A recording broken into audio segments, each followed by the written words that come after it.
So I'm Calvin St Juste. I am the executive chairman for the Citizenship, my investment unit in St Kitts and Nevis. When I came into the program, it was a very volatile time.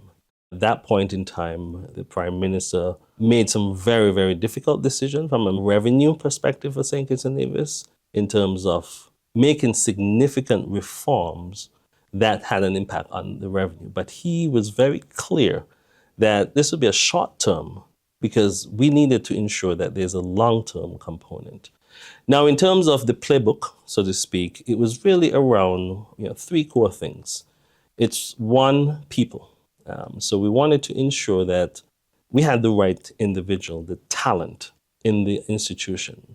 So the organization transitioned from a government-owned entity into a statutory corporation, and that's vital. What that gave us is pretty much a high degree of autonomy outside of the government bureaucracy. So we were able to obviously manage and make various changes that we saw was required and important from an efficiency perspective, from a transparency perspective, but most importantly, the collaboration. We continue to ensure that we are speaking and partnering with our international partner. We want to ensure that we align to the EU standards in terms of due diligence. We also want to ensure that we provide that protection as it relates to our borders in terms of the applicants coming in. The other piece was another P, which is the process. And process was critical because we wanted to ensure that we innovate. Being 40, almost 4 decades, you cannot do the same thing over and over and expect to get different results. So we wanted to make sure that we innovate the program, but align it to international standards. We wanted to make sure that we continue to invest in the rigor of our multi-layer enhanced due diligence, and that was critical. So we introduced obviously in-person or virtual interview. That was critical. We also wanted to ensure that we understand where the individual source of wealth is, so that there is a clear understanding that there is no type of anti-money laundering or counter-finance terrorism aspect of where these funds were coming in. We've also partnered with the EU-based due diligence firm just to ensure that we cover the breadth and scope of all various potential risks. To do that, what we're seeing is removing, to some degree, the paper-based aspect. So once the application gets into our system, it's no longer requiring that extreme delay of human interaction.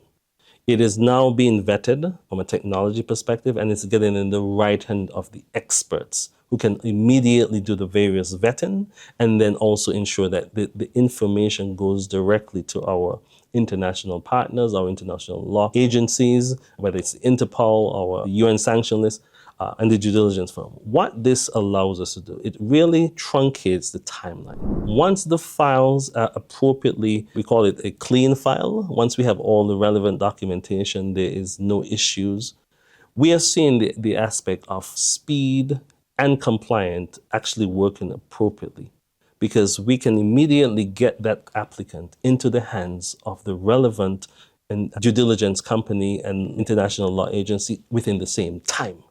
And that in of itself is where we see efficiency.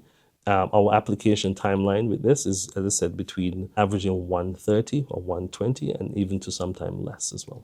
In terms of the collaboration, the discussions that are happening within the Caribbean and along with our international partners, whether it's the US, the EU, or the UK. What I can tell you is we have been in constant dialogue. The changes that the market is seeing is really a unified partnership. We continue to ensure and demonstrate that St Kitts and Nevis will be compliant to the EU's visa-free agreement. That is very clear. We have been, and that's on record.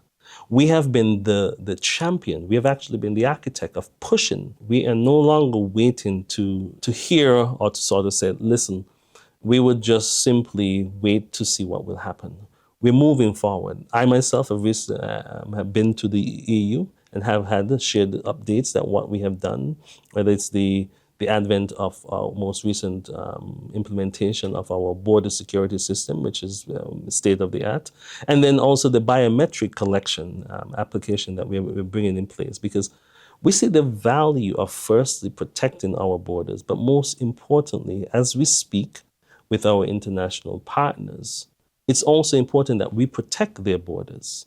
And that is critical, that we understand what their concerns are, and then they can hear what our concerns are. And then there's a mutual understanding on all parties. So we continually have dialogues to ensure that there is an equilibrium. We continually ensure, especially in St. Kitts and Nevis, that we demonstrate that we are compliant with the regulations. We are ensuring that the EU standards are being adhered to appropriately. And we continue to ensure that we create what has been clearly a desire of genuine link. And as a result of that, we've going to be introducing the physical residency component, and that has been standard across all of the Caribbean programs. But we're making sure that everything that we do and any changes that comes from our program is in alignment with the international partners based on our conversations. The regional authority has indicated a standard. And there's going to be a basic standard for all Caribbean investment program, which is going to be a physical residency requirement. And that would be, a cumulative of 30 days over 5 years. At this point in time, there's nothing specific in the law as yet. Once that goes to Parliament, then we will provide the update.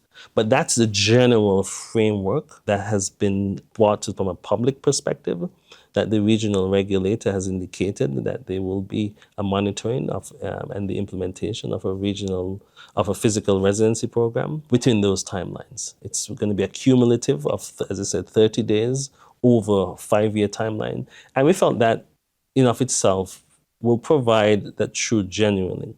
But it's not just a checkbox of, couple days over years. It is going to go through perhaps cultural orientation, perhaps also ensuring that the individuals can understand the country that they've now become a citizen of. When we talk about this new service, it is going to be one of the first in the CBI industry, because what it offers a membership, an exclusive membership, or an additional offering to our investors. These are high net worth individuals, and so we're being very selective who has access to this membership program. Firstly, it is going to be a nomination aspect of who can get access to it. The opportunity that it will provide is they will have a dedicated VIP concierge manager 24/7 who can answer their questions, providing them the relevant answers around financial services. Perhaps they may want to understand estate planning, trusts. We have a very robust trust ecosystem in our Nevis sister island.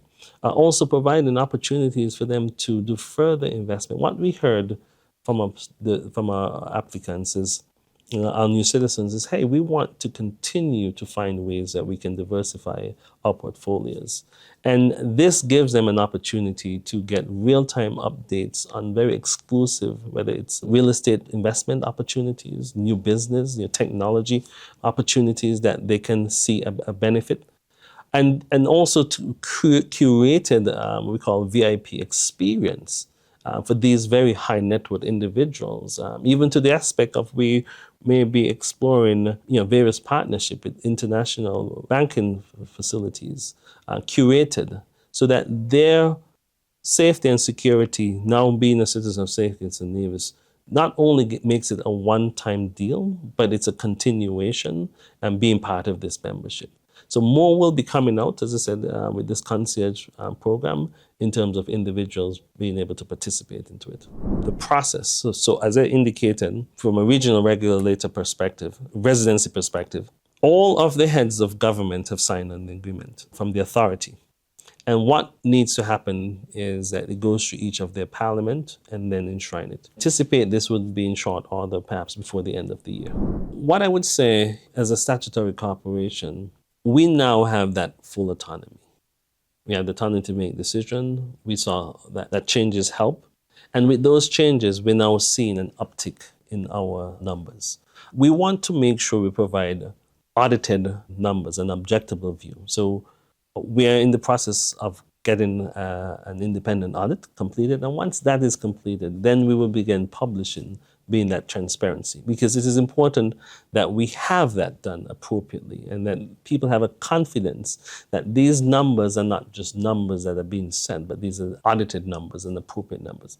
So what I can share in terms of statistics, we are seeing a balance in our numbers across both our contribution and our public benefit option. And it's relatively a positive thing, because what it tells us is individuals wish to make sure that participate in us becoming a sustainable island state, and they're making that investment from the contribution side.